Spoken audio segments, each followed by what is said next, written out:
Hello survivors and welcome to another Walking Dead Road to Survival video. In this video we're going to be looking at the League's Season 9 Season Store characters, and that includes the 3 ascendables and the 3 5-stars. There is of course a unique character, and that's the one we're going to be looking at first, and it is going to be Abel, who is a Telltale character, and he is from Season 4, he's from the Delta group, with Lily, Dorian, Minerva. We've seen some of these characters come into the game already, and Abel's the third one. Will we see a Lily? Well, time will tell. Now, unfortunately, he is a 6-star character within the S-Class era. He's going to have something very special to be useful, but we will check him out. 2,788 attack, 2,302 defense, and 1,996 HP. His trait is tough, and his role is damage. Now, unfortunately, in the S-Class era, that is precisely what we do not need within 6 stars. You do not really need 6-star damage dealers. It doesn't mean he won't necessarily be good. It doesn't necessarily mean that he will not have some use. It just means that we can already get damage dealers within S-Class. Prias, this sort of thing. You can work towards these characters with shards. It's not too hard to get your hands on a damage dealer long term. It is quite hard to get characters that connect the links between those damage dealers, support characters generally speaking, and this would be a much better opportunity to introduce one of those characters. However, I still think the majority of people would prefer something S-Class. But we'll move across to the rush. It's called Disastrous Blast. It's a 76 AP cost rush. Deal 900% damage to one enemy. All other enemies get 100% heal reduction for 1 turn. So obviously only 2 parts of this rush. Huge amount of damage to single target. Generally speaking, I actually kind of like that. You know, big nuke on one character is not too bad. The 1 turn heal reduction isn't great. You have to time that really well. You know, obviously any characters that die in that turn will not be able to get revived. Obviously any heals that go off, no heals. It will work quite well in infection. For instance, it will basically make your infection a 3-turn go to 2-turn in terms of the amount of healing. Let's say a big heal was to happen that turn, it could be completely nullified, and that would make infection more likely to go off. The biggest issue here is the AP cost for how much the rush is doing, especially, you know, it's on a 6-star. You generally want to try and save some AP so the 6-star could have more stats on weapons and stuff, so you don't have to do AP on attack. If it is a damage dealer, generally speaking, would be used on an attack team. If this character was 58 AP, you could sacrifice the huge AP on attack for like just 30% HP, just to make them survive just a little bit more. That's the only downside to this in my opinion. The 900% is amazing, but the overall rush doesn't really feel that amazing. It's just like one character's going to get destroyed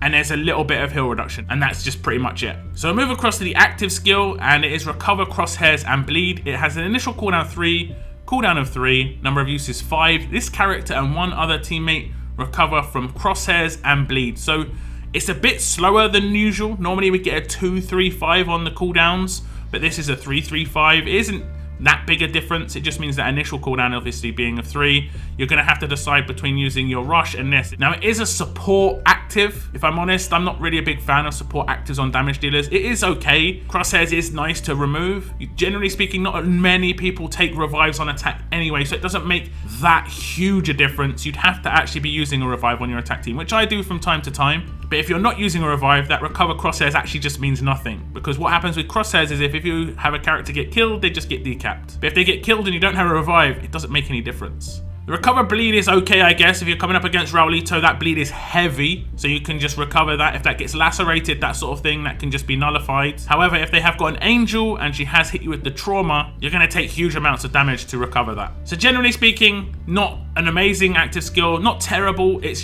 got a very niche usage. But the fact that you can dictate when it happens, you can basically just never do it if you don't want to do it. Now, he of course does have a specialist skill, which is Decapitate, which once upon a time was one of the most sought after specialist skills ever. And it basically means when you land a killing blow with that character, they cannot be revived. Now, the fact that he does a 900% rush, if it gets any sort of damage increase from a buff or anything, that's going to be a huge amount of damage, and that's almost a guaranteed decap against certain characters. If it's trait damage, say goodbye. Now, Abel does have an attached weapon, and the attached weapon is called Abel's Adaptable One-Armed Shotgun.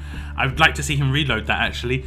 And it is 30% HP, a medium bonus to AP when taking damage, and it has stronger attack when attacking, a better chance to attack with the stronger trait against the enemy. Now, if the third slot gave him something special for survivability, like maybe absolute defense or something like that, basically kind of like what Tobin has, that would have been maybe okay, where he could potentially just negate a complete attack, because against an S-class character that would be quite a big deal. As the weapon's only going to really increase the damage Abel's going to do with his basic attacks, which are not going to hit that hard against S-class characters, it's not really doing that much for him. Now obviously the biggest issue here isn't so much Abel's offensive capabilities, even though his attack stat will be quite low.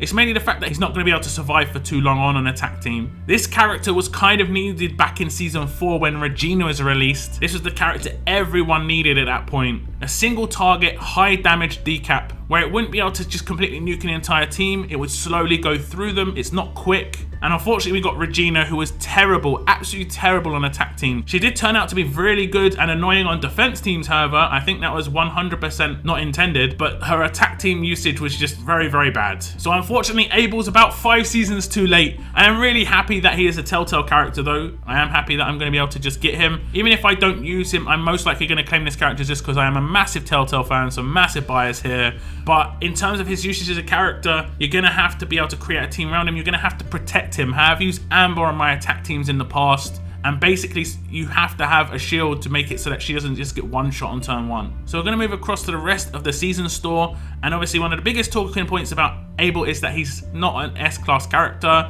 He's not doing anything for S-class. There's no S-class box in this season store. There's nothing that's going to help you progress in the S-class era. So Leagues, again, for the second season in a row, has got nothing to do with S-class in it unless they add something to the League store. And I think they desperately need to add something to Leagues to bring it up to the S-class era, because right now it's just behind. And Leagues should be one of the focal points of what you push in terms of competition, and it just isn't at the moment. But here is the rest of the store. It is going to be Abel as the unique ascendable, Maggie as one of the returning ascendables, Xie Feng as a returning ascendable. We've got Priya as a 5-star character, Tyrese as a 5-star character, and Negan as a 5-star character. So we'll check out the 5-star characters quickly just in terms of 5-star arena viability. Negan as a 5-star has 45 AR when his rush is maxed.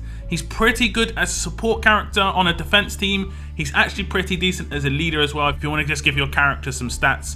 As a support character, he gives all teammates 100% defense for 3 turns. It does depreciate every turn, but that's a massive boost. In 5-star arenas, if he does get that off, that'll be huge. Now, Tyrese as a 5-star was one of my favorite 5-stars. I used him for a very long time. Has neutralize, which is pretty decent, just obviously for stopping the rushes. He's not as good as he was initially. Obviously, this thing in 5-star arenas is you want to win as quickly as possible. He can kill 2 characters quite quickly because he's got 425% on his rush.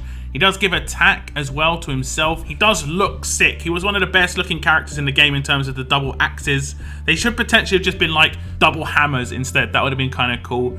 But as a 5-star character, he was really good when he was released, but I don't think he's as amazing right now for 5-star arenas. So the last character is Priya, who is one of the best ever released 5-stars. She's one of the best characters to be on a 5-star defense team as well. She's very fast, deals 450% damage to one enemy, but most importantly, she confuses up to 3 characters for 2 turns, which is insane because she can actually confuse lock those characters. She does have an attached weapon as well that is really good. My one's upgraded, but on base it has just stun on defense, which is awesome. So I would definitely say this character is the best in here. However, she is a repeat character. This isn't the first time she's been in here, and in arenas, 5-star arenas, you can only have one of each character on a defense team or an attack team. You cannot have duplicates. So if you have her already, then you're pretty much okay. Now the first of the 2 returning 5-star ascendables is going to be Xie Feng, who I am going to be honest, I am extremely surprised she's in here. She was released late last year in September.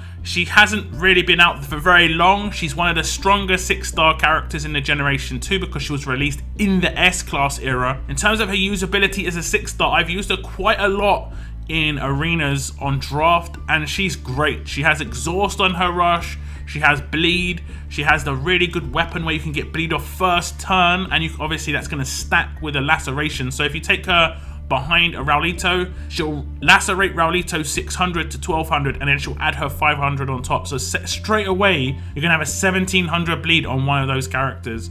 And obviously she works with Raulito, she has very good usage, great synergy with a lot of characters in the game. I think she's a pretty good solo character as well. She doesn't necessarily need to be taken on a bleed team for attack, but that's where you're going to get the best usage. I did do a first look video on this character if you want a full breakdown, but I'd say this is one of the better characters we've had in recent seasons on returning characters.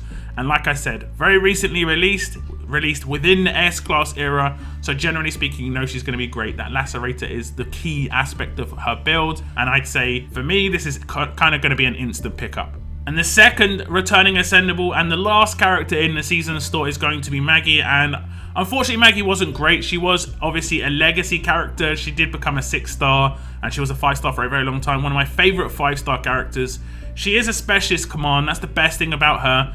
But her usability within 5-star arenas is actually more, important than her usage as a 6-star. So if you do want to claim her, she is very, very useful on 5-star arenas. But as a 6-star, I've seen her used on some defense teams. And I guess she has got pretty decent usage on attack just because she is a command and she can hold an 8% weapon. If you didn't pick up Nick, there is definitely some usability there. However, I would have much preferred better support character coming up back as the unique ascendable. Someone from all the way back in Generation 1, for instance, like Harper, who I have talked about in the past, where she's been promoted to death, she's been put in events, she's been put in war wheels. People who got her have got her, but people who didn't may kind of still need her. I think even with the amount of people that had Harper, she would have probably sold better in the season store than Maggie will. The only people who will pick up Maggie most likely will be for 5-star arenas or just because they always like the character. And I don't blame them. As a 5-star, she was great. So that's the League's Season 9 Season Store, guys. At the moment, it doesn't look like there's going to be anything S-Class in here, which is a real big shame. Unless they pull it back and save the day with something in the League section, we're going to go another season with one of the biggest, most important parts of the game not being up to the level the game is at the moment. Hopefully they fix it for Season 10 if that's the case. We definitely need something that's S-Class in here, even if it's just a 2000 collectible box in the season store for 25k. That's exactly the same as getting a 5-star ascendable, but it actually goes towards the main part of the game. However, do tell me about the characters that are in this season's season store. Thank you very much for tuning in. As always, keep on surviving, guys. Keep on surviving.